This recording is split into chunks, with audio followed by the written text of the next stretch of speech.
It is a very good afternoon. It's Niall Boylan with you for the next hour or so. I was going to say good afternoon. It's not really. It's pissing out and it's 14 degrees. Climate change me whole. I have to be honest with you. If you were to believe everything you were told, but mind you, I think the climate change alarmists will be kind of delighted in some way because they'll be going, but this is climate change, Niall. This is it. Look at the temperature. It's below normal. But I thought climate change was all about global warming and the temperature going up over the next 50 years and all that kind of stuff. You know, they kind of make it up as they go along. So the alarmists will be going out, this is climate change. Look at the rain and how cold it is and it's July. Oh, would you all stop, for God's sake, you all mad people. You're mad people, mad people. Now, yesterday, by the way, we had quote of the week, which was cock-flavoured lollipops. I have been quoted as saying that. You do know that was actually a slip of the tongue. It was meant to be in London. They were handing out cock-shaped lollipops for Pride. That's what I meant to say, not flavoured. But people have been quoting me, and I think it's funny now at this stage. I'll be forever known for that. Anyway, I want to talk about jail today, because growing numbers of criminals are being freed on temporary release as part of a structured state response to ease the pressure on our overcrowded jail system. The latest figures provided by the Department of Justice confirm that there are over 5,000 prisoners crammed into our prisons. Now, that's all our prisons can hold, by the way. We've only ever had a population of 4,900 and something. In other words, we don't get 5,000 prisoners. At 5,000 prisoners, there's kind of like somebody sleeping on a floor somewhere in a cell. Anyway, it comes as separate statistics reveal the number of appeals against lenient sentences handed down in the courts has almost doubled in recent years. And the figures were provided by the Justice Minister Helen McEntee in response to parliamentary queries from Aintu leader Peadar Tóibín. Responding to the figures, Deputy Tóibín questioned if overcrowding in prisons is influencing sentencing provided by judges. In other words, if the judge thinks or knows that the prisons are full, well then he kind of has to think to himself, what's the point in sending this guy to jail because there's nowhere to actually put him. The Meath West TD also expressed grave concerns that temporary release is now being embedded or an embedded feature of the prison service response to overcrowding.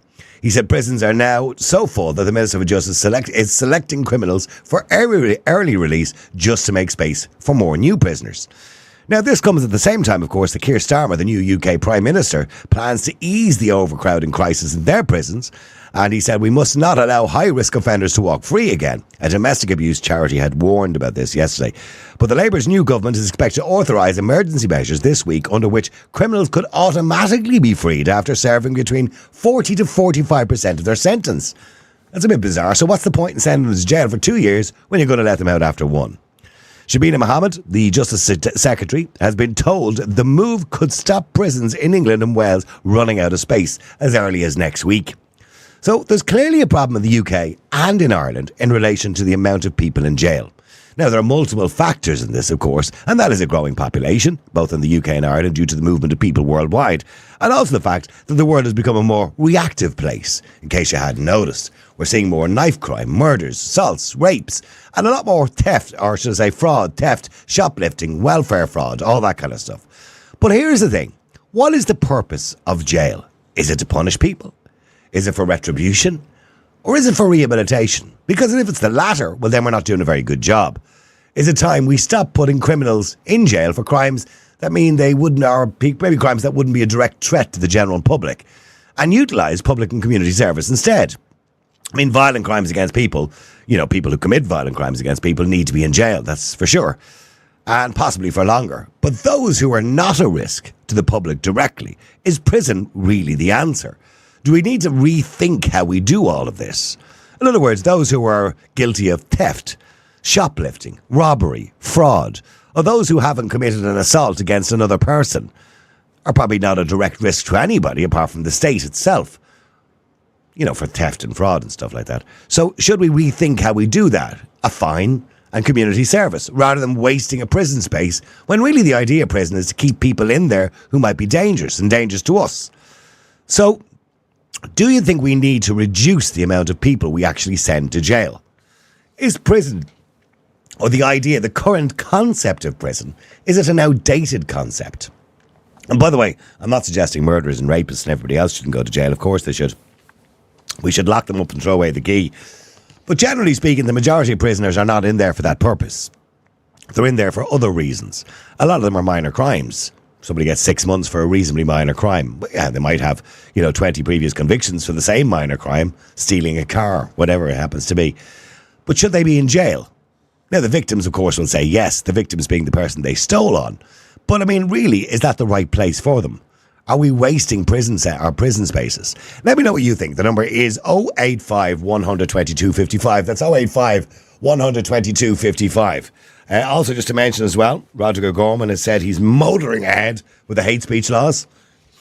The government won't be happy until you're all shut up. Until every single last one of you just close your mouths and let them get on with destroying the country. That's their job, isn't it? We'll talk about that a bit later as well.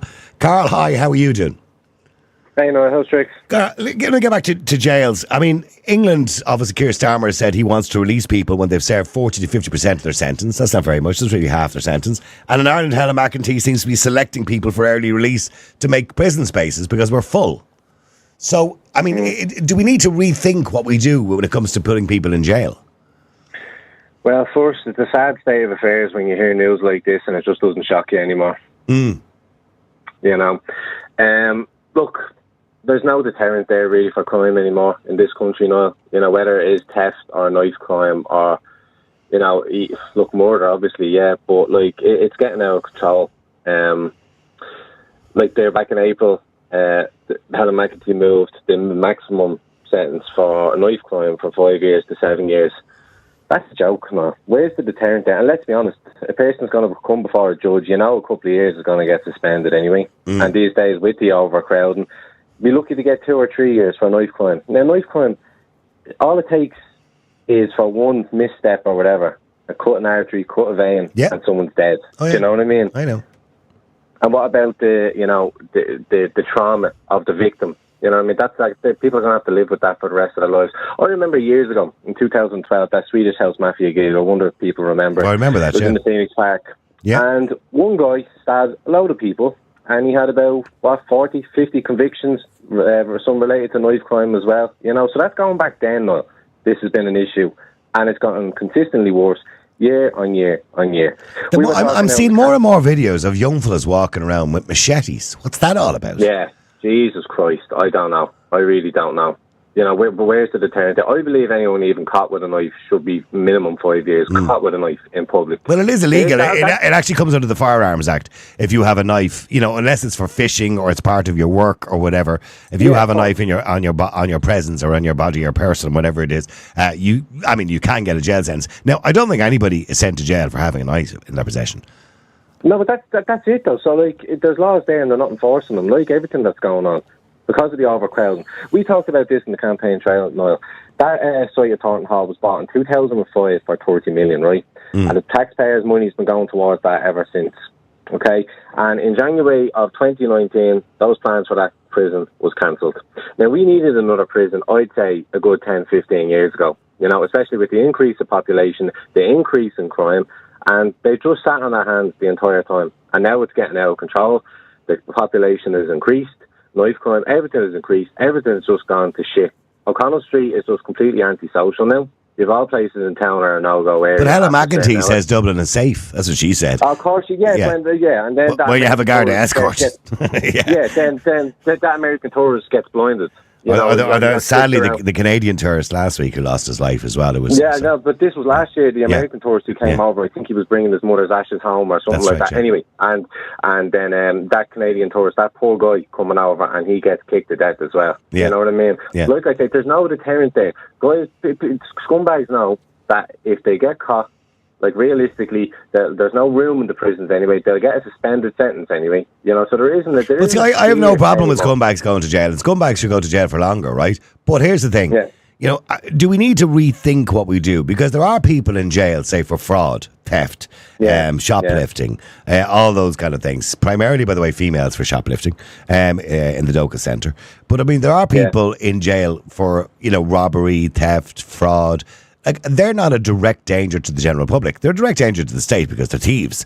But surely community service would be better served in that situation. In other words, do we need to rethink it so we can save those spaces, for those who might be a risk to society? We can keep them in longer then. More nefarious people, yeah.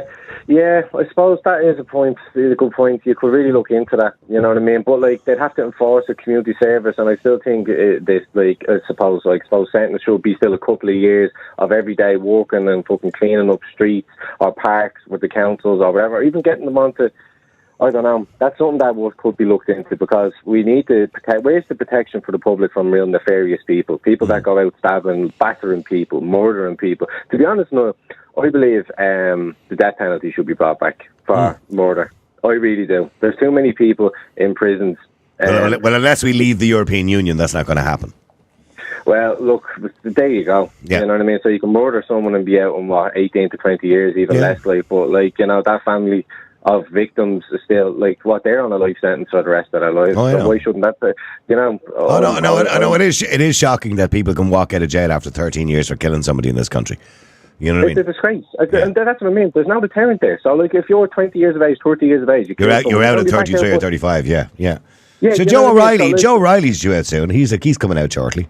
He's got a few years. To say his name. No, I was just going to say his name. Same with Brian Kenny and Graham O'Dwyer. Yeah. You know what I mean? Yeah, they're all due out in the next few years. Yeah. Joseph Polanyi, they'll probably be another 10, 15 or whatever. But, like, and then what? They're just going to be reformed? They're just going to go back into society and be good people that work hard and pay their taxes? I don't think so. I don't think so. You know what I mean?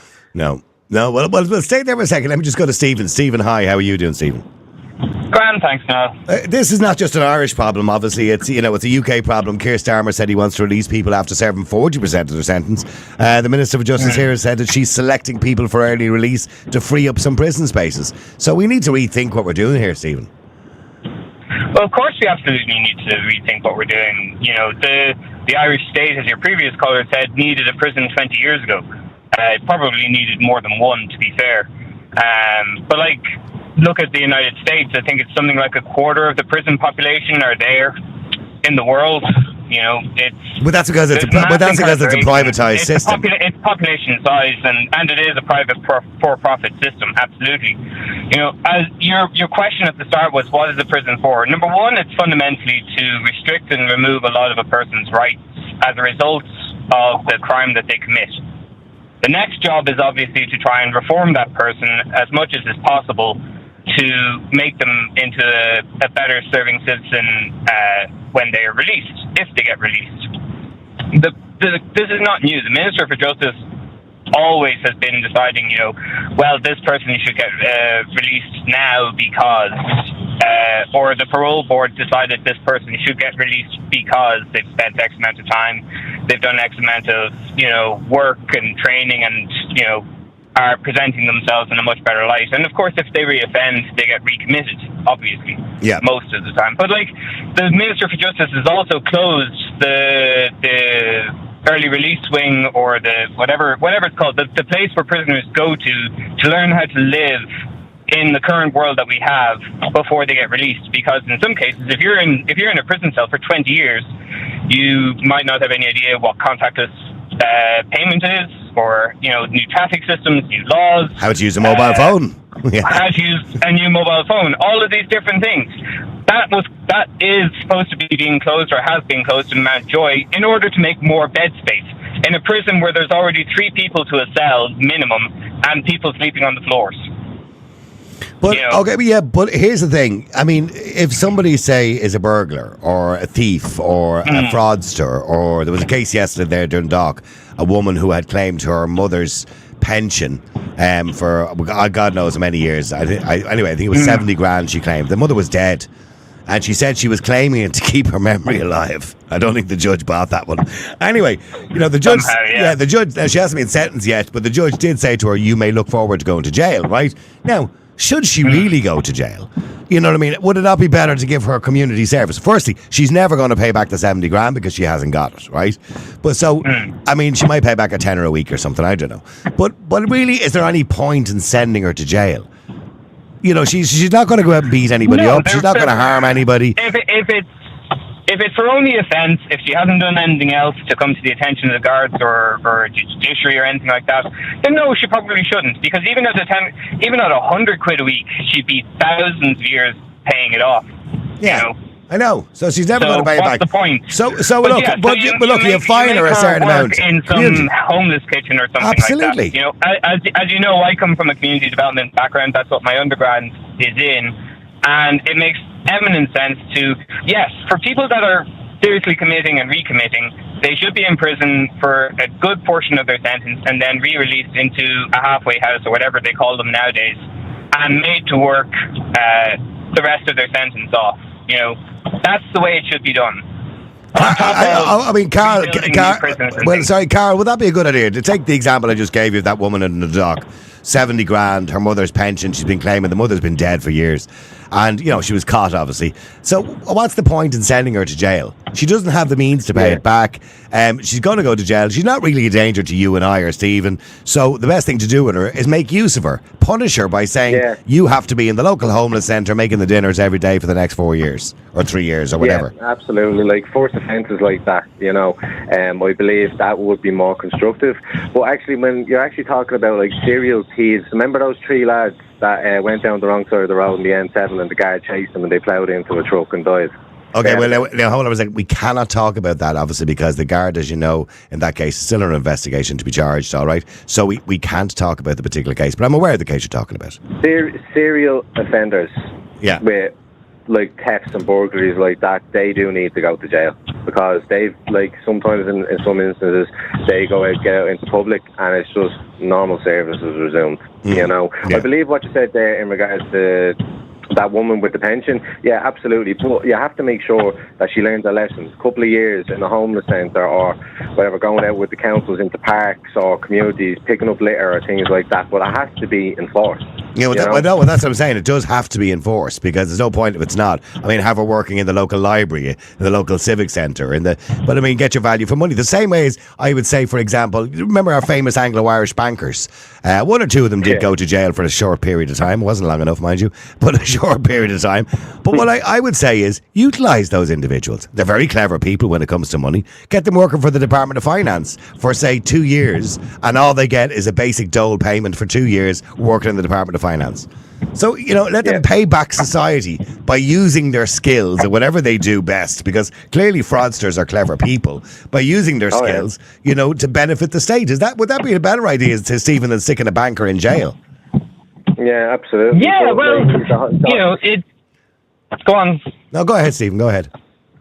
Yeah, no, I do think it would be a good idea, you know, maybe not the Department of Finance, but how much worse could they be, you know, but, you know, yeah, absolutely, we should be making use of people, you know, we're not going to be able to put everyone in prison. If there are serial offenders, if somebody, like, you know, goes before the court with 20, 30, 40, or 120, 130, 140 convictions, then yes, they should be in jail for 20 years. Well, the reason they have 140 convictions is because they never get punished. So they just walk back out of court every single time. But if they walked out of court with a community service of, say, 6 months, they might think twice about doing it again. They might do, and that's all we can say, really. We can just hope that somebody sees the error of their ways, and if they don't, that is what prisons and sentences are for. Now, mind you, the bottom line here too, by the way, is we do, Carl was right, we do need to build another prison. We need another prison. Absolutely. Yeah, I mean, Thornton Hall was an ideal, but that was Bertie Ahern's plan. But that was an ideal space for a prison because it was just outside of Dublin. It was out of the way. You know, it was kind of, it was away from a populated area, reasonably populated area anyway, although there is a bit of a population there now. But still, I mean, it was a perfect spot for a nice big prison that could have held 1,000 people. Stay there for a second. If I'm right, it was out near Overstown. So, you know, it would have made sense to have an adult prison next to the juvenile prison. Let me go to Maureen. Maureen, hi, how are you? Hi, Niall, how are you? Okay, crime is a crime as far as you're concerned. It doesn't matter what sort of crime it is. Well, it is, yeah. Okay. But you see, like, they're emptying the prisons now because they're not stupid. They're going to need those spaces because there's going to be a lot more entering. We know what we're talking about. But there was plenty of empty buildings around here. There was maybe empty barracks. Instead of spending millions on modular homes and putting people that shouldn't be here in these places, why couldn't they have used those? Maybe put lesser criminals in there. Keep the other prisons for the hardened criminals. Yeah, but it still requires staff and See, It does, but I mean, you have to have prison officers But Niall, they have staff in there looking after these people. You know what? I know who that. Who don't give a rat's ass about our country, about our laws. Those places could have been used. Yeah, no, I do understand there are a lot of vacant buildings that we could use to hold people, but that the more buildings you use, the more staff you need. Ideally, you want a large place that requires less staff, where you can have more people. Yes, but it would have been jobs, wouldn't it?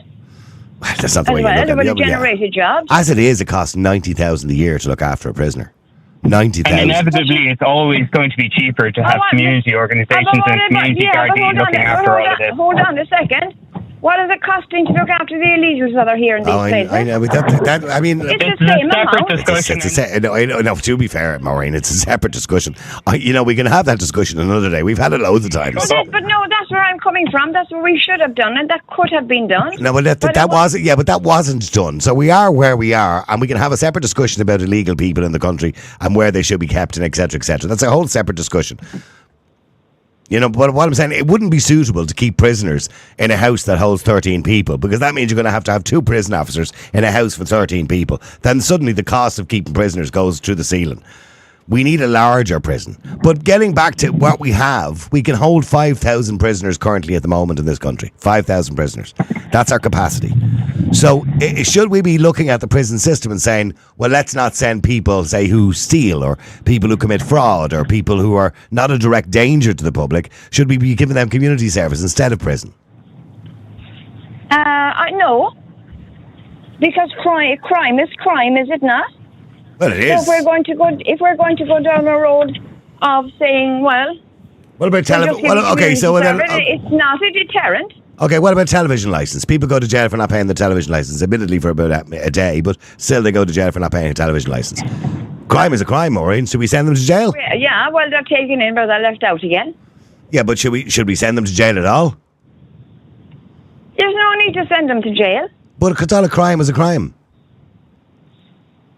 They're taken in and they're left out. Yeah, but it's a crime. We are talking about we're talking about theft. Yeah. You go into a shop and you steal. Yeah. That's a crime. It is a crime. That woman that drew the money she defrauded. Yeah. The state. That's a crime.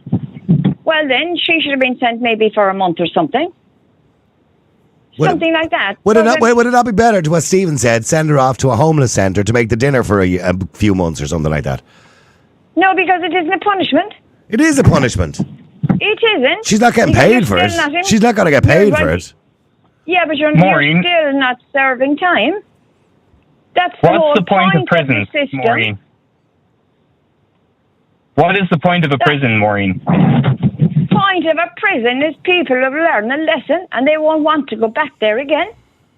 This business of letting people walk with 40 and 50 convictions, and we're seeing it every day of the week. We're seeing horrific crimes being committed, and the perpetrators are getting suspended sentences.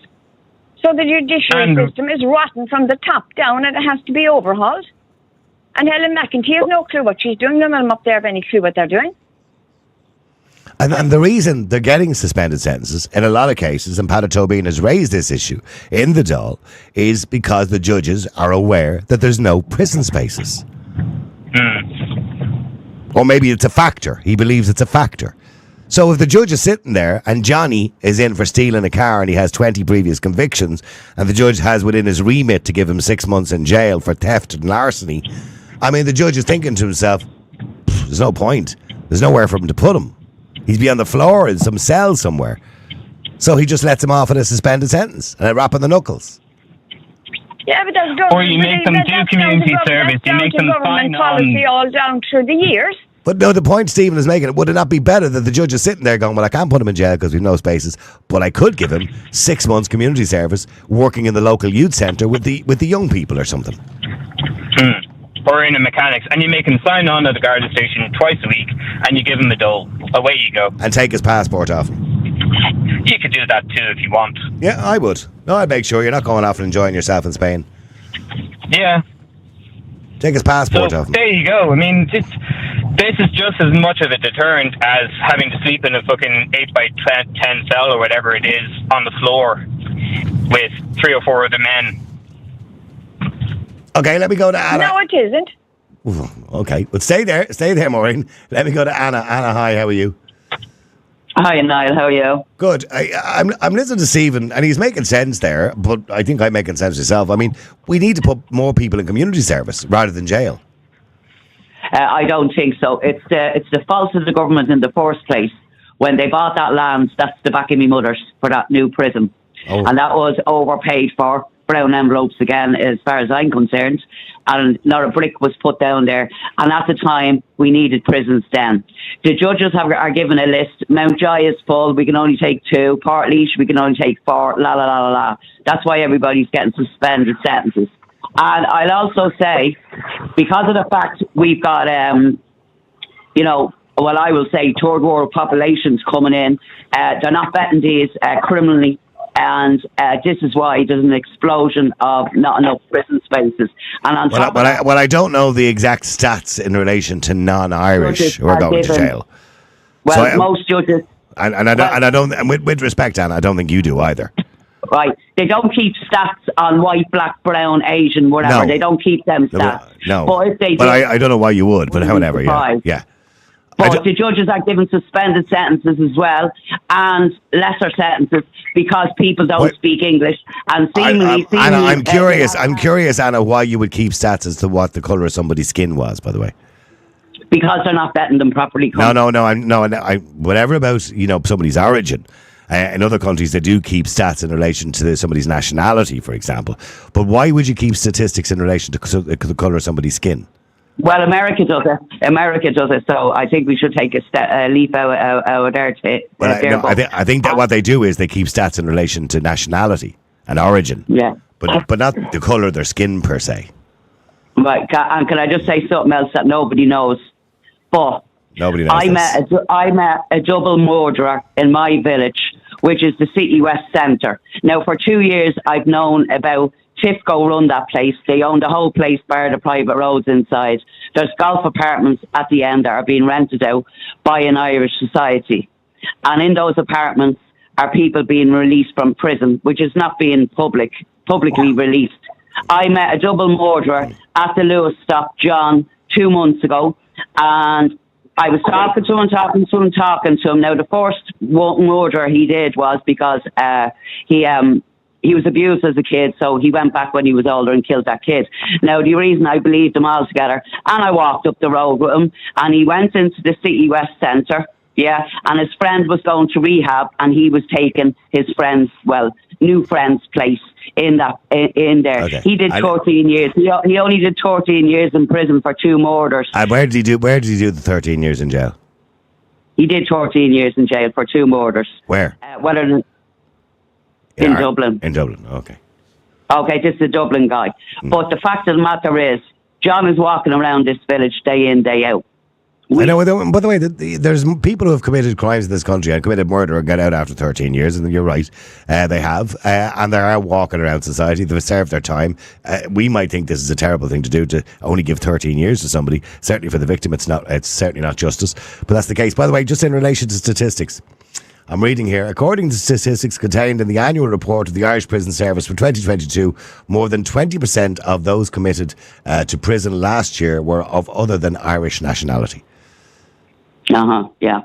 And see the explosion, we're going to get about 2 more million people in here within a year. It's 20%. You use the word the majority of people in there. It's not the majority, it's 20%. Well, they're given suspended sentences, and also they're not given enough to people who don't speak English. Yeah. Sorry, Stephen. Well, hang on, Anna. Sorry, Stephen. Go ahead there. They're not given the Niall's status for people that are in a cell, not people with suspended sentences. Yeah, people. And this whole notion that anyone coming in from basically anywhere that isn't white are all criminals is a load of bullshit, and people saying it are just as guilty as other people of spreading fear and disinformation. I wouldn't say so. The amount of people going around with machetes and killing people with machetes all of a sudden. The amount of Irish teenagers and men going around with machetes as well, and guns. I seen a video the other day of 2 lads on a motorbike stopping at a bus stop, and they jumped off the motorbike and start baiting your man with a machete They weren't from any other country. There were 2 Irish lads from the city centre. Yeah, I saw that. That was up in Neilstown, yeah. Yeah. That was up in Neilstown. Yeah. There's a feud going on up there years and years. Yeah, but they're not foreign nationals. They're Irish. Yeah, they weren't reported as Irish. But they're not.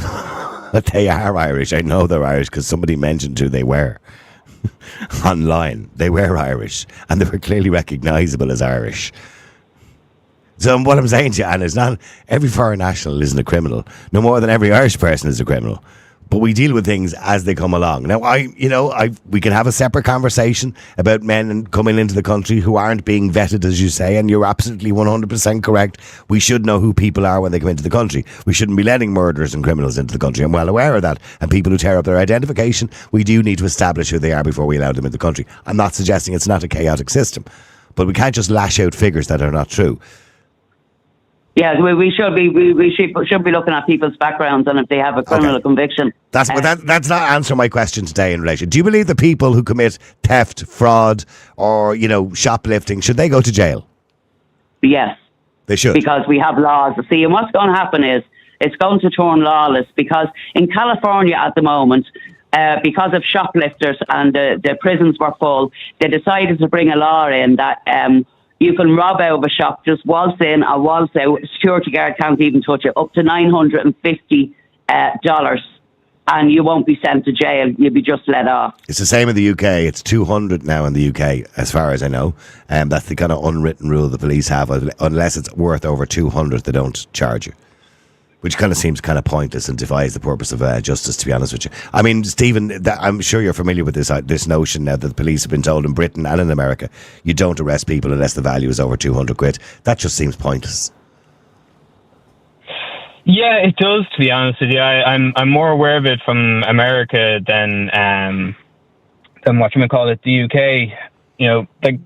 But this is because it's not worth the salary of a security guard to risk getting stabbed or assaulted, and the resulting hospital treatments and the resulting compensation and so on and so on and so on.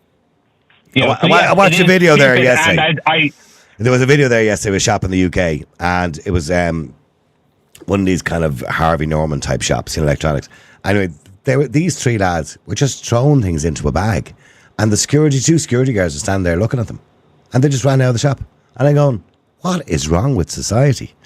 You know what I mean? When you just let people do that, it's better just to let them do it and not get involved. And I got the staff standing there looking at them, just throwing things into a bag. Oh yeah, I agree. And I'm not saying that the country is going to become lawless because we're not punishing petty crimes, like stealing a loaf of bread or not paying your TV license or something like that. These are all the symptoms of a system and a society that does not fucking work for anybody. And if you don't feel like the state is respecting you, you're not going to respect the laws of the state, and it's as simple as that. Okay, stay there a second. Let me go to Tommy. Tommy, hi. How are you doing, Tommy? How are you doing, Niall? You well? Good. Tommy, okay, back to the prison system itself and Helen McEntee and what she's doing, selecting people and releasing them on early release. Keir Starmer in the UK says once you've served 40% of your sentence, they're going to let you out. All this to free up prison spaces. So are we doing it wrong? Or is there something we're doing wrong here, that we're filling prisons too quickly? Well, I'll start off by saying when I hear a politician showing compassion to anybody, never mind prisoners, that brings out a bit of cynicism in me. Who are they freeing up the space for? That's what I'm thinking. What's coming next? We're getting hate speech laws. I'm going to go off topic a little bit. We're getting hate speech laws and gender laws coming in. Maybe that's why they're freeing up space. But my main point is this. We've been doing, the criminal justice system and the Gardaí in general have been doing the wrong thing for the last, I would say, 90 years. When the guards were set up in this country in the 1920s after the Civil War ended, it was to put Gardaí on the street guarding. Now, I don't know whether you've ever heard of the broken window theory. They had it in New York in the 80s. Mm-hmm. But if you start going around and fixing low-level signs of disorder like broken windows, graffiti, young people hanging around the streets, homeless people, once you start taking care of that, they find out that the bigger disorder starts to quieten it down. Mm-hmm. And what's happening in this country is anyone that gets a prison sentence over 2 years. It's probably their 10th or 15th time after being up in court. So what we need to do is give people a chance, give people even a second chance and third chance. You got to hit them with a heavy full sentence. Oh, so what? 3 strikes? 3 strikes. What else is happening is there's so much crime. I don't believe in this victimless crime crap that a few people have said so far. Shoplifting, cannabis, fraud, it affects everybody. If you see a criminal in America, when they're up in court, it says the people versus O.J. Simpson. It's the people that are suffering. It's us that are suffering. Who can walk to a shop without organic use with a dog that's illegal, stinking of cannabis, playing music loudly? Who can walk down O'Connell Street without people asking for money, people sleeping in tents, drunks fighting, bins being just tore everywhere? I'm just going to talk about Dublin. Dublin is broken window, like the theory. We need Gardaí on this, and it's not that easy. The Gardaí are nice people. Unfortunately, they're told to do the wrong thing. They're told to look at CCTV after the crime, and then they don't catch up with the criminal for 3 weeks later.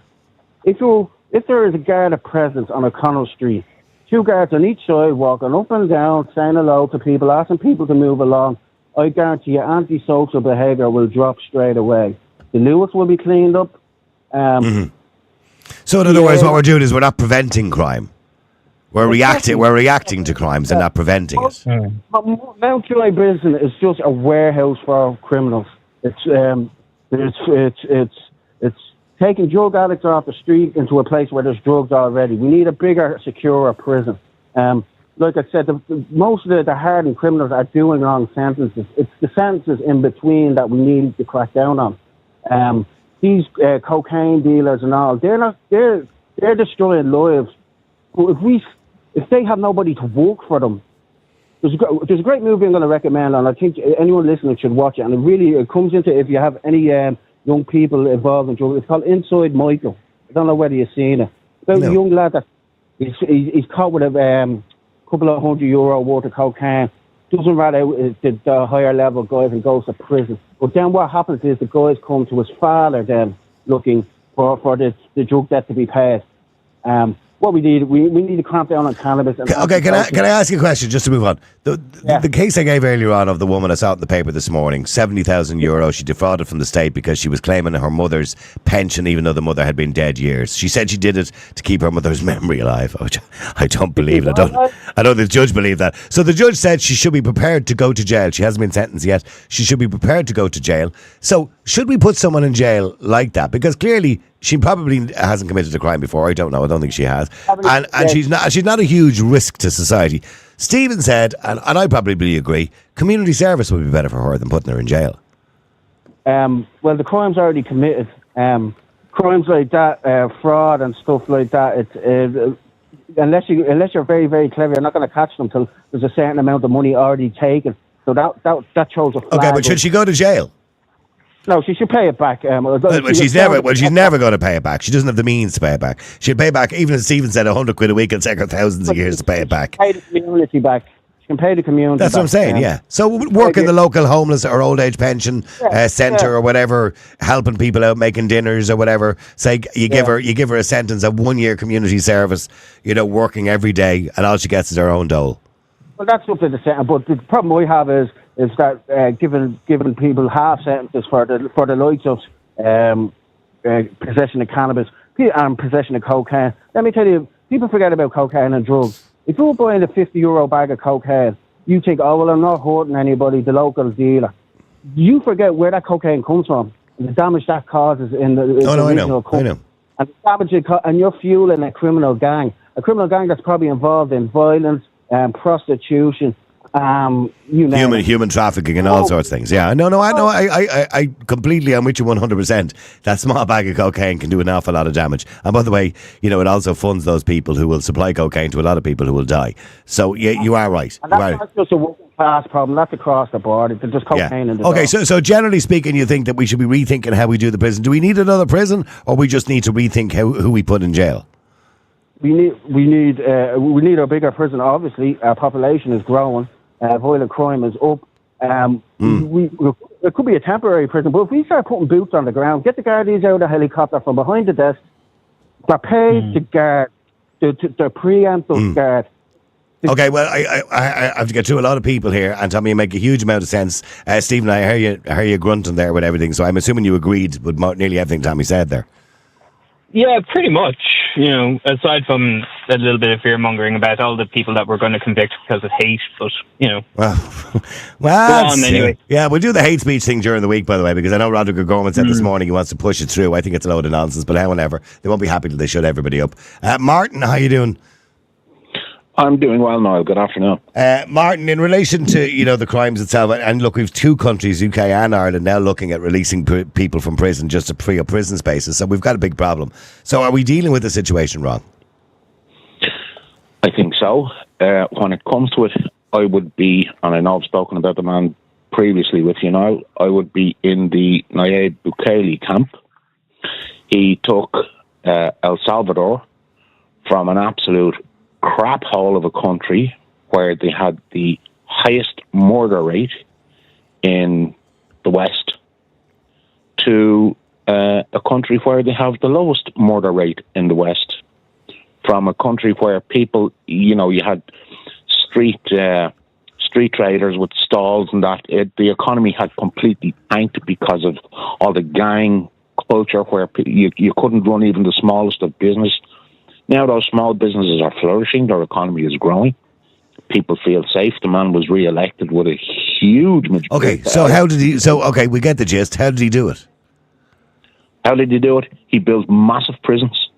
He gave a guarantee to the people staffing the prisons that their identities would be protected. He paid them properly and warned them, if you take a bribe or if you step outside of what your duties are, you'll be joining the inmates. You'll be in here with the people. Now, when it comes to people coming into the country, yes, I have no problem with people coming in, but the idea that I agree, you can't tar everyone with the one brush. No, we should be looking at everyone coming into the country. We have enough indigenous criminals, serious criminals in the country. We don't need to import more, and we are importing more. The percentages are immaterial. We don't need any more.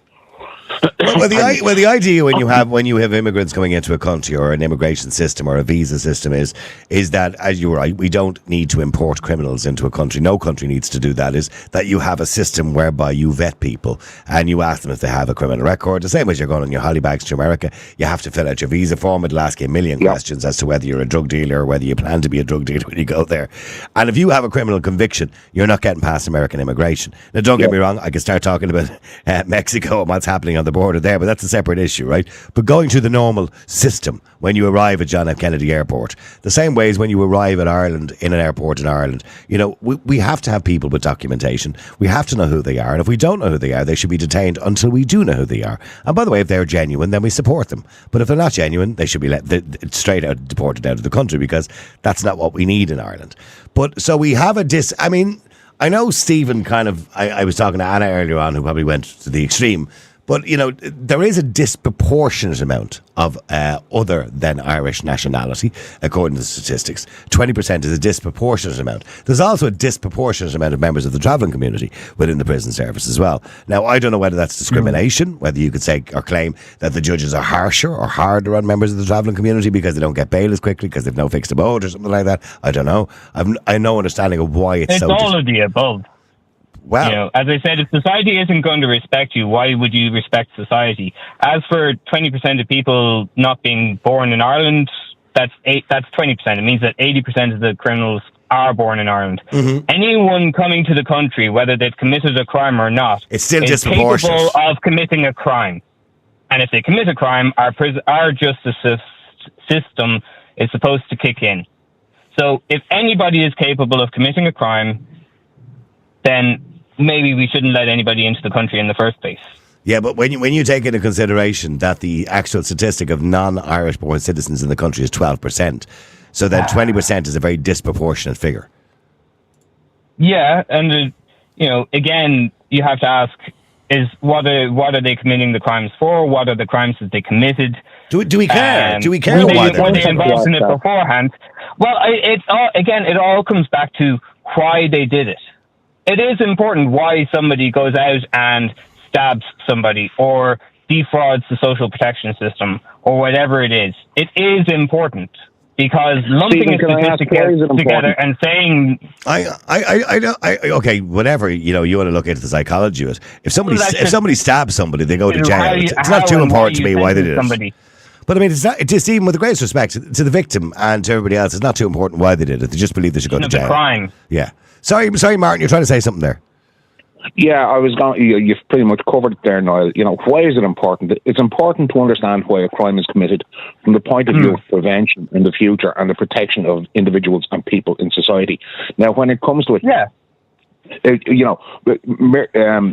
McEntee and Roderick O'Gorman and these people who are pushing agendas. When I look at the likes of Enoch Burke, what kind of agenda? Pardon?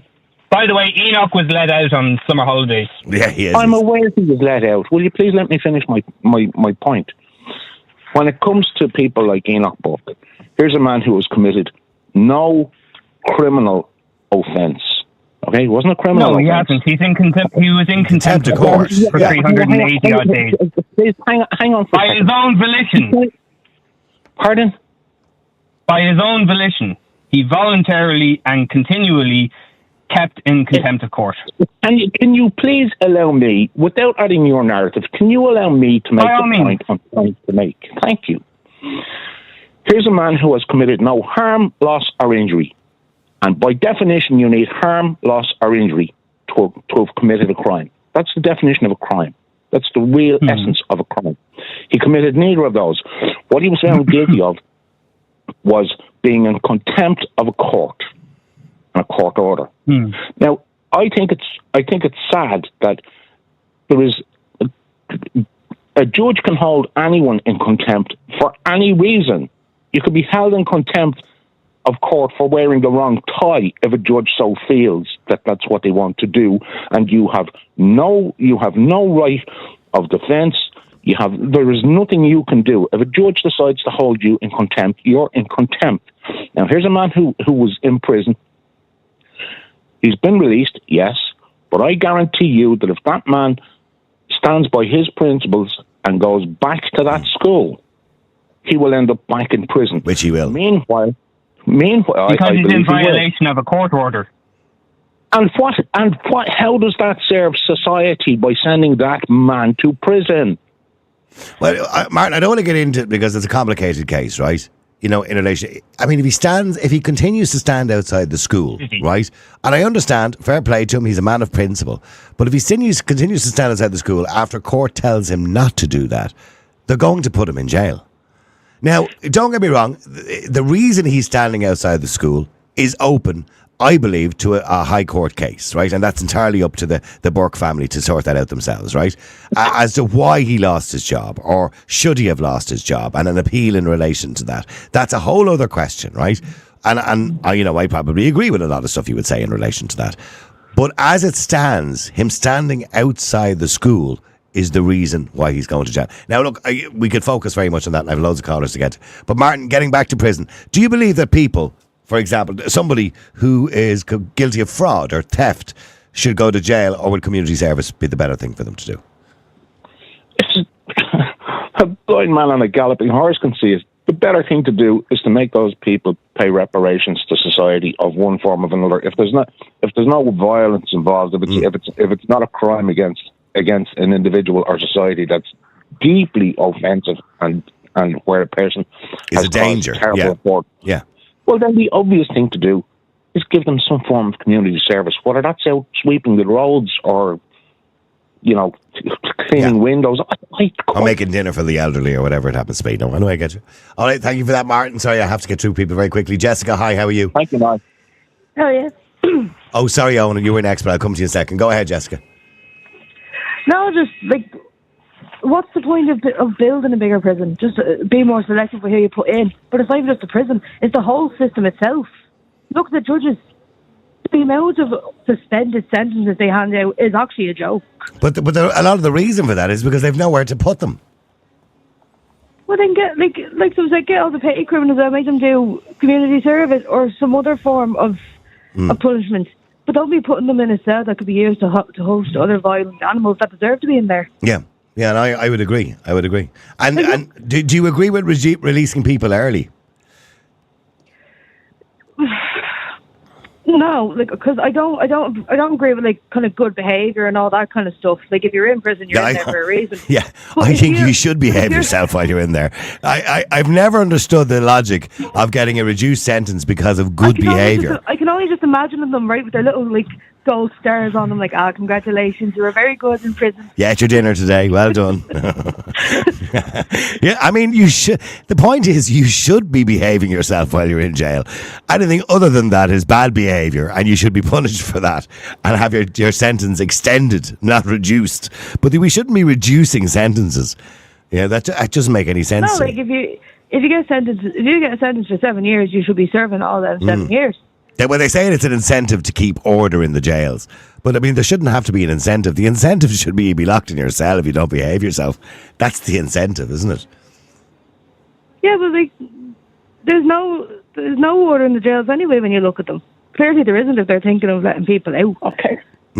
Okay, well, stay there a second. Let me just go to Owen as well. Owen, hi, how are you?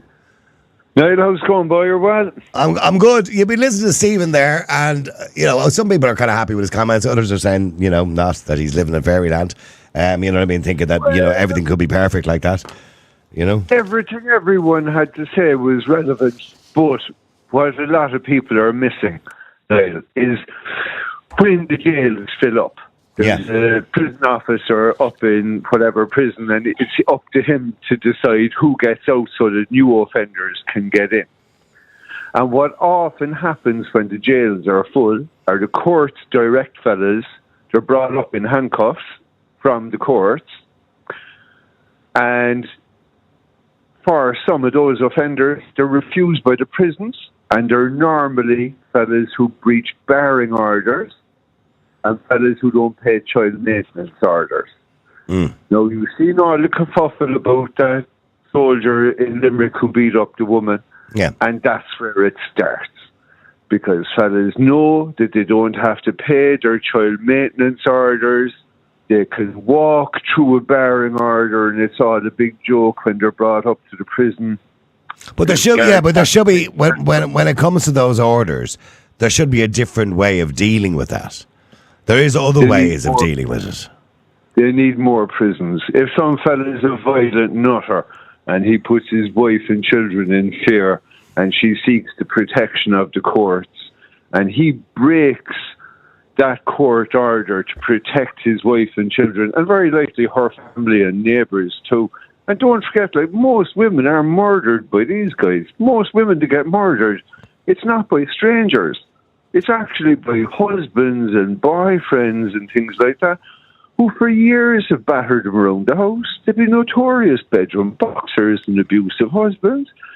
And, that's the reality of it now. They're the people who are more than likely refused in the prisons, and there seems to be within society and within the justice system a kind of a lesser protection extended to women, basically. There is a very famous fella here in Cork now, and he went up to Dublin because he's so notorious in Cork, and his thing is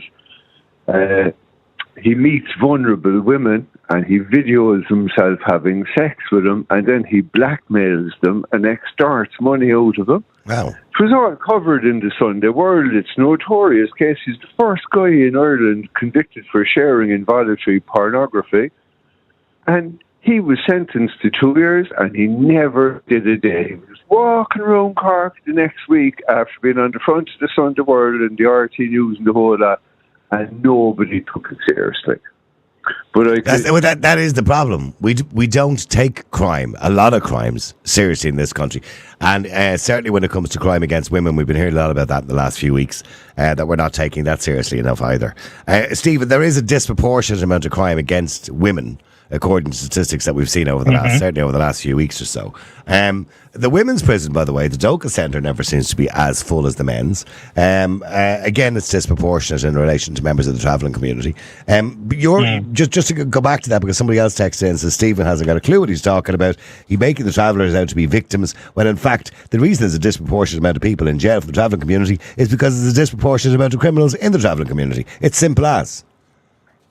But I wasn't saying that they're all victims of some massive state fucking plan to profile them and put them all in prison. That's not what I was saying. I was just saying that in some cases, these are contributing factors. And yes, proportionally speaking, of the limited amount of statistics that we have, it would be very easy to tar the entire traveller community as criminals, because societally it's acceptable to do that.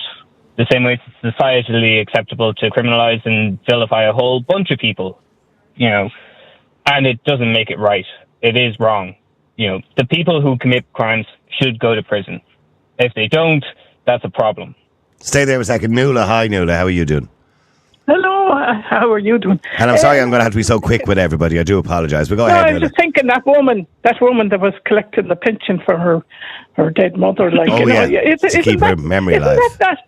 Yeah, but isn't that the fault of the state itself?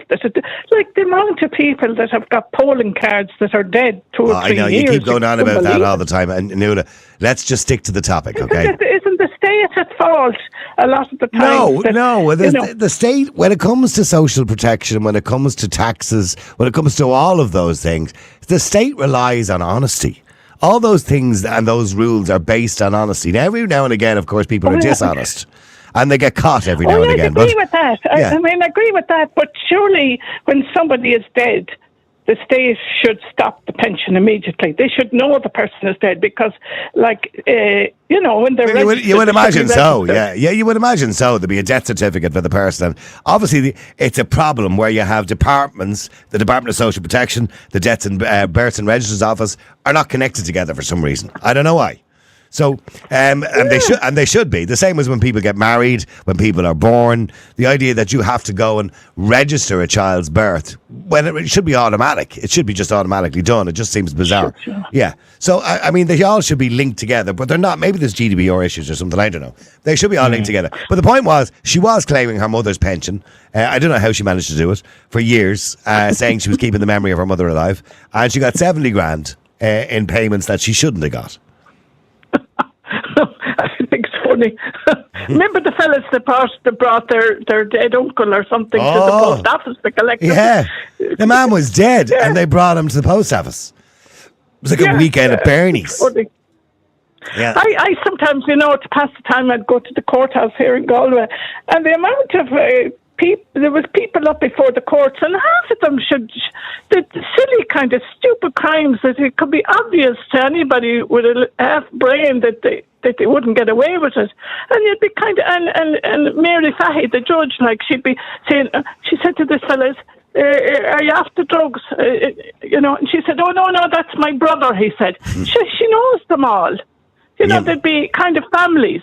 They'd be kind of, and you always get that. I remember years ago in certain states, in Galway, you'd have certain families, and they were always getting into trouble. They were always doing something. Yeah, but I spoke to the governor of Mountjoy going back years ago, and he told me that if you look at the population of Mountjoy Prison, it's kind of grandfathers and grandsons, and they're like families. That they're constantly next generation. Like he'll see somebody in there, and he knows in 20 years' time his son will be in, his son's son will be in. His uncle will be in. They're families. It's generational. Crime is generational. Because they see dad doing it, and dad ends up in jail and gets back out again. And sure, it's no big deal. Yeah, I think sometimes with a lot of them, I think there's certain literacy problems, and there's alcohol problems, and drug problems. Poverty. So it's just a kind of a revolving door, and the problem hasn't been dealt with. I think fines. I think one of the TDs in Galway was given out here lately about the amount of fines that are not paid. So I did that. Should somebody go to jail for not paying a fine? By the way. Well, there should be other ways of getting at them. Okay. So would you say community service? Look at some way. deducted from at source, wherever they're getting their dole income or whatever, or whether their job or their dole. That it shouldn't. They should have to pay it. If they say they're going to pay it, they should pay it. That's only right. Okay, all right. Okay, thank you for that. I'm sorry I'm rushing everybody, but I just have a limited amount of time now. Billy, hi. How are you, Billy? Niall, how are you keeping? Good. Okay, getting back to the original question. I'll speak quickly, Niall. That woman with the mother and the 70 rand. Yeah. Worked it out. Minimum wage, 10.30 an hour. Give her about 3.5, 4 years of community service. That'll fix that. Yeah. And any low-level crime like that, fraud, theft, anything like that, I think there should be electronic tagging for the person, and there should be a curfew in place from 8 p.m. in the evening to 8 a.m. in the morning. And if they breach that curfew and go outside at their distance, then they should be going to prison. Exactly. We do need a bigger prison. We do need Thornton Hall to be built. We do need larger modern prison complexes. As the population grows, there's 5,000 prison places in the country. That covers, 1% of the population? 1%, yeah. So there's really not enough. I think we should be looking at international best practice to see how many prison places are required in the country and building accordingly.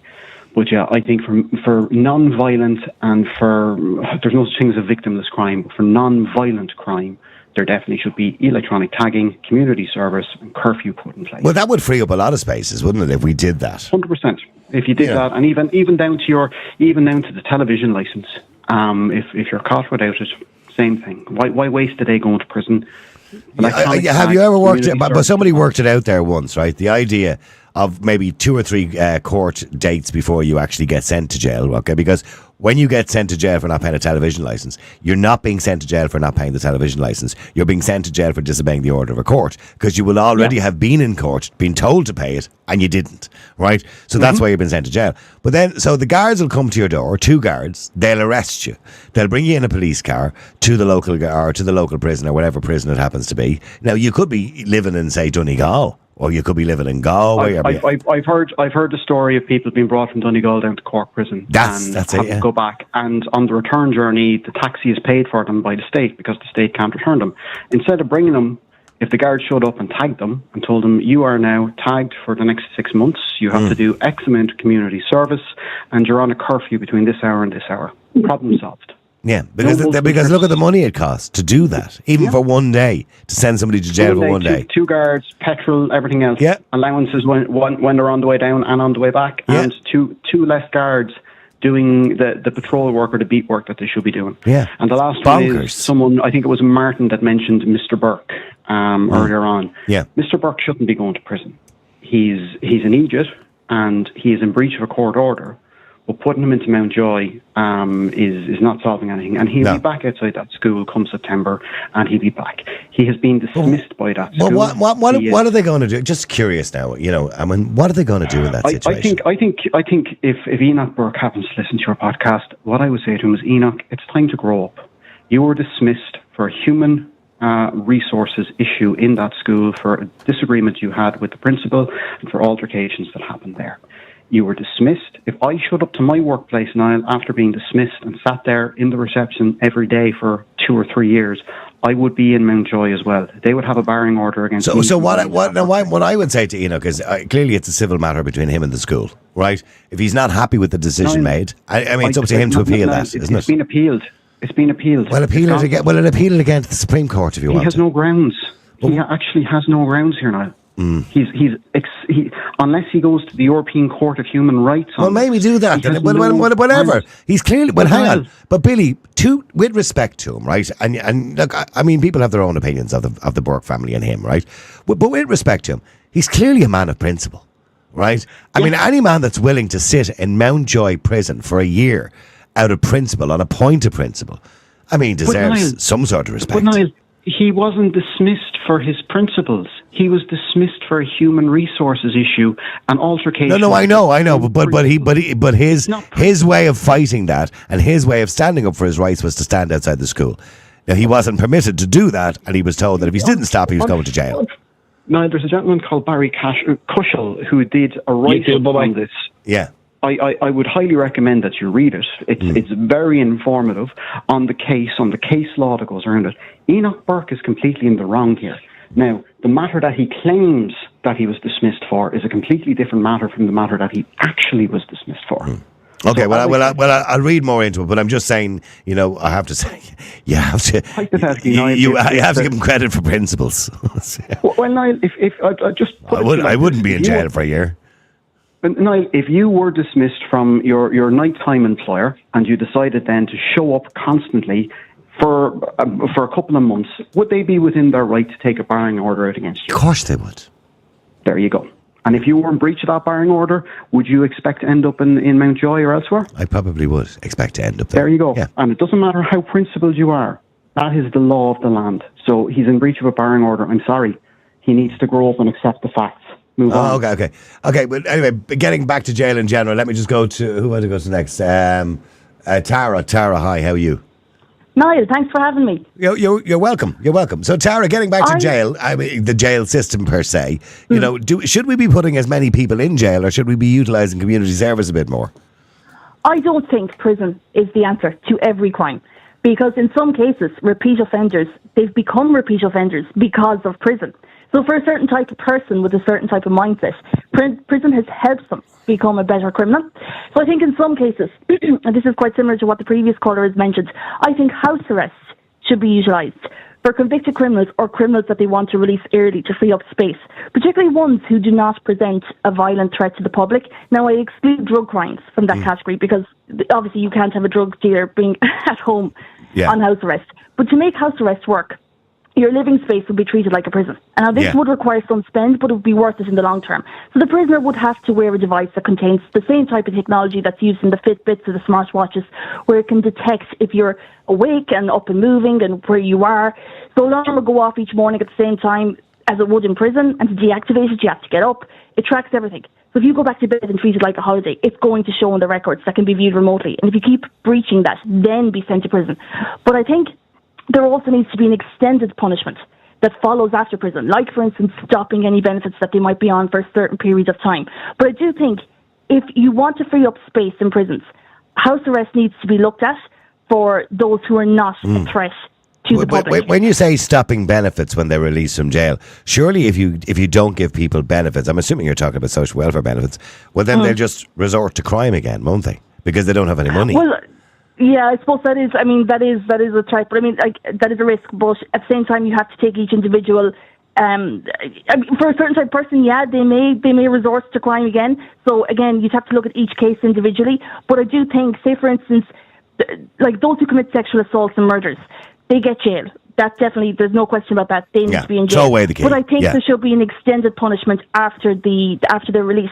So maybe like a database where they're listed for 5 to 10 years after their sentence. The punishment needs to extend beyond the prison time. And I'll tell you why I feel that way about people who've committed sexual assaults and murders. I was on a dating app there last year, and I realised I recognised a man on it. He's a guy who'd been in prison for having raped and murdered a teenage girl around 15 years ago. Yeah, and he's now on a dating site.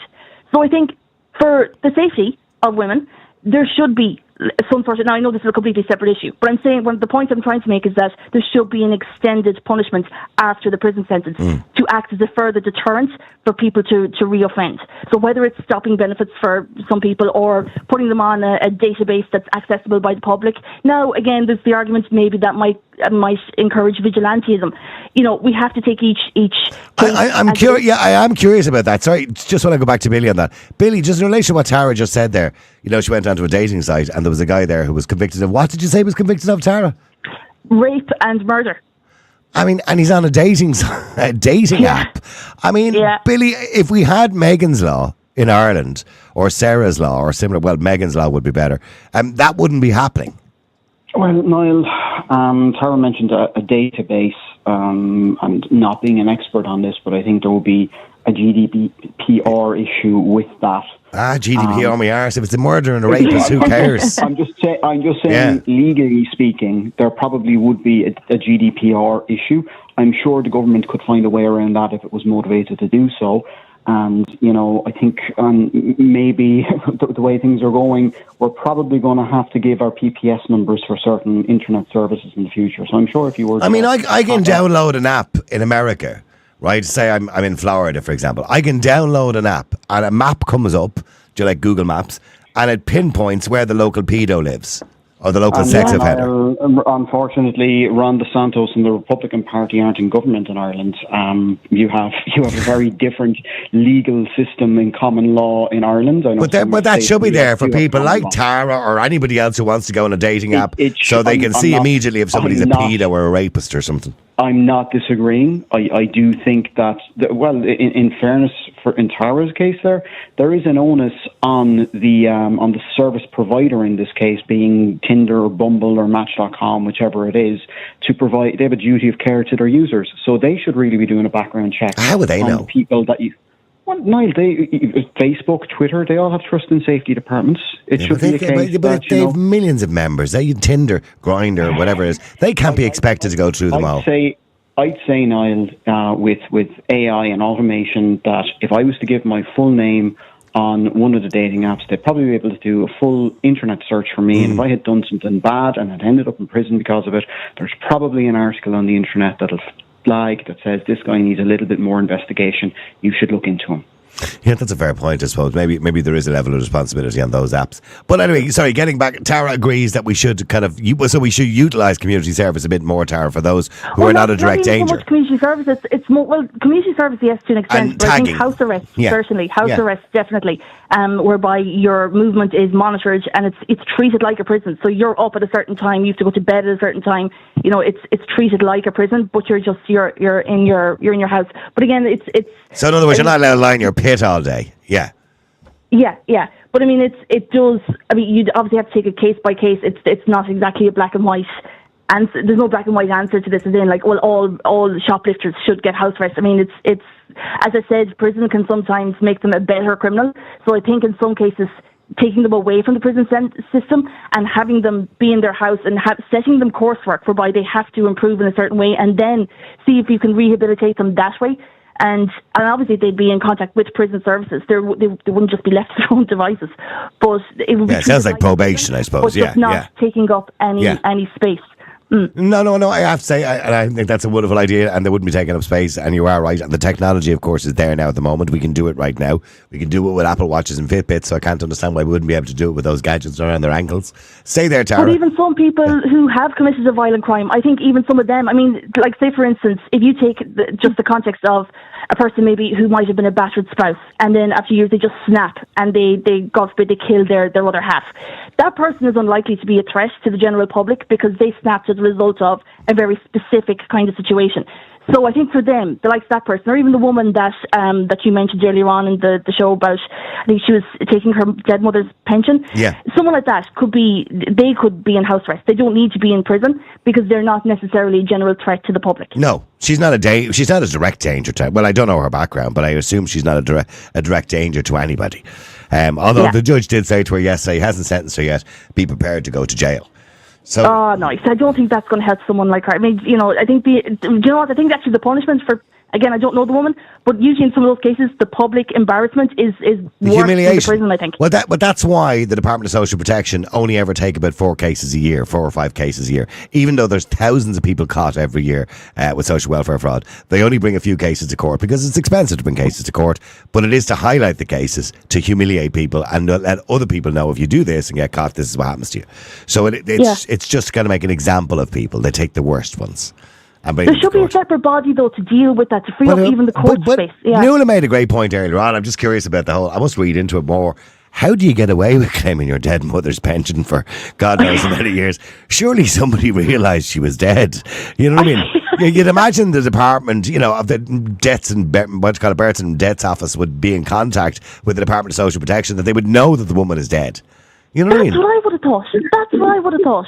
I mean, they know quite a lot. It's. I can't understand how that managed to escape. Do departments not communicate? You'd imagine there'd be a central database. Like if I looked up somebody, they would know they're dead. Is it something that she was over 100 years of age, or is that the dead lady was over 100 years of age? She was like 110 or something, and it was then that she was caught. I mean, you think when she hit 100, they'd have done a welfare check. She would have. I wonder, did she get the check from the president? You know, the €1,000 that she get from the president as well. She said she did it because she wanted to keep the memory of her mother alive. And okay, we're all naive enough to believe that one. But we'll stay there for a second, Tara. Patricia, hi. How are you doing? Not bad at all, Niall, and welcome back. And I hope you haven't given up the political career just yet. We still need you, so we do. You never know what could happen in the future, Patricia. You never know. Yes, we hope. Now, regarding what you're speaking about today, the lady in the 70,000, okay, if she has assets that should have been put into liquidation, that is the taxpayers' money. You and I, at the end of the day, it is. Regarding the Social Welfare Department, for years they used to lodge the money straight into a bank account, so they weren't going into a post office to see who was coming in with their book. So maybe that's the reason why it went on for so long. Yeah, but how did they not know she was dead? Yeah, but that's why I'm saying that the social welfare are putting money direct into people's bank accounts, so there was no recognition to come into a post office. So they didn't know any different that the woman was actually dead. No. The point I'm making is, do departments, there's a register of deaths, because you get a death certificate for somebody after they die. And they could have been informed. Yeah, you'd imagine these departments communicate with each other, wouldn't you? Yeah. Well, you think, but they don't. You see, this is the problem in this country, that no one communicates with anyone with these departments. But her assets should have been put into liquidation. The lady that took the 70,000 to pay back to the state, that is our taxpayers. That's that part of it. Regarding the prisons, the prison services have been coming on, so they have for the last number of years, shouting for help and support, that they're overcrowded inside in prisons. And nothing from the Department of Justice coming back to them. Thornton Hall was bought 20 years back to build a prison. It was never built. It should be built and not used for anything else, just turned down for planning permission for houses. It should still be built. Regarding the crimes, petty crime will lead to a bigger crime. I'm not talking about the normal TV licence. I'm talking about petty crime as assaulting somebody for a handbag, breaking into a house, those type of petty crimes. There should be a step-down prison in the country. When I say step-down, you have the Mullingar Army Barracks that could have been used as a step-down instead of a housing asylum seekers. You have Ballinmullen Army Barracks in Tralee. That could be used as a step-down for minor criminals. But it needs backup services for people with minor actions of what they've actually done to people in the state. Because if you don't punish a crime, then it goes unpunished. And then it would become a bigger crime. So deal with the delinquents while they're young, is what you're telling me. I am, because these things start when they're young, and if there is no punishment, they will go on to a bigger crime. So, but isn't that part of the problem? If you're 16 years of age, you know you can commit crimes wholesale and nothing happens to you. Oh, absolutely, and that's why I'm saying the army barracks that have gone out of service should be used for that reason, that they're still going into prison, but it's a step down from the bigger prisons. Let's put it that way. Yeah. And as I said, they're overcrowded for a reason, Niall, because of the increase of criminals in this country and crimes. There was 2 rape cases. They got suspended sentence. They got nothing. There was another man, he got 6 months. He was out the following day because there was no room in the prison. Now, are the judges in this country being told to give suspended sentences because there's no place in the prisons? Well, that's the point that Paddy Tobin made yesterday in the Dáil, that the judges are making decisions based on the fact that they know that there's no prison spaces. And that's completely wrong. And that's why I'm saying a step down of the old army barracks, use them for the petty crimes. Okay, instead of put Eco Burks and all. I'm not saying anything about him. I'm not even going to give an opinion. He could be put into the likes of an army barracks as a petty crime. Yeah, well, I think everybody agrees it's a waste of a prison space. He shouldn't be in jail. The same with smaller crimes for young people and drugs, that they do need to be punished, because that's the larger crime at the end of the day, as it is, Niall, that's going to continue on. And if you keep putting the younger people into these large prisons, overcrowded, they're inside with 10 or 15 people aside in a bedroom or a room, they get re-educated how to create more crime when they go out. All right, well listen, I have to get through. I have about 4 more people to get through. Patricia and Tara, thank you very much indeed. I appreciate both of you coming on the air. Let me go to Sharon. Sharon, hi, how are you? Hi, Niall. Good, thanks. Okay, Sharon, finally, because I have to go to Morris too, and I have to go to somebody else after that. Yeah. In relation to how we deal with this kind of overcrowding problem we have, is it right to be releasing people early, or should we be thinking more about community service? How do we deal with this problem? Not if it's crime against the person, attacking them or the likes of that. If it's white-collar crime or other kind of crime, the Irish Barracks is a good idea, or stop their money. Stop the money for a while, they won't do it again. Yeah, so stop their welfare. Okay. Yeah, or cut it. Right, okay. But the problem is, when you cut welfare, you then leave people with no money, so they're more likely to commit more crimes. Isn't that part of the problem? Well, you have to tackle it somehow. You have to start to tackle it somehow. Okay, you could just reduce a portion of it. Mm. As part of the solution. But, we need to look at different ways because the prisons aren't the only solution. Should people be going to jail for non-violent crimes? Or should we be looking at community service? Well, perhaps not. Hey, look, for example, the Enoch work case. I think that was just ridiculous. Yeah. That guy was sent to prison. Well, he was sent to jail for contempt of court. He didn't. Yeah. By the way, he's voluntarily going to jail. Yeah, but I don't think he should have. I think that was a bit of a disgrace. But you understand the point. He's voluntarily going to jail. He doesn't have to go to jail if he doesn't want to. All he has to do is just obey the order of the court. Yeah. Like if he doesn't stand outside the school, he doesn't have to go to jail. Okay, I see your point. Maybe that's not a good example, but yeah, there's other ways. I mean, I understand the point. He's a man. I understand he's a man of principles in relation to how the whole thing started at the very start. But that's something that he can deal with, or if he wants to try and deal with in other ways, in a civil way. But I think the idea of him standing outside the school, that's why he's been jailed. Sorry, I misunderstood that now. But regarding young people particularly, I think it would be better if there were other ways of dealing with it than sending them just to prison. Yeah. And I'm sure there are, because young people are quite impressionable, And if they have other punishments that wouldn't be prison, and also help to get rehabilitation, then that could work. And somebody else mentioned house arrest earlier on, which could be a good idea as well. Sharon, thank you for that. I've only got 2 minutes, and then we go to Joseph. Joseph, hi, how are you? I know, thanks for having me on. It's been a while, Joseph. Hope you're keeping okay. Joseph, I am indeed.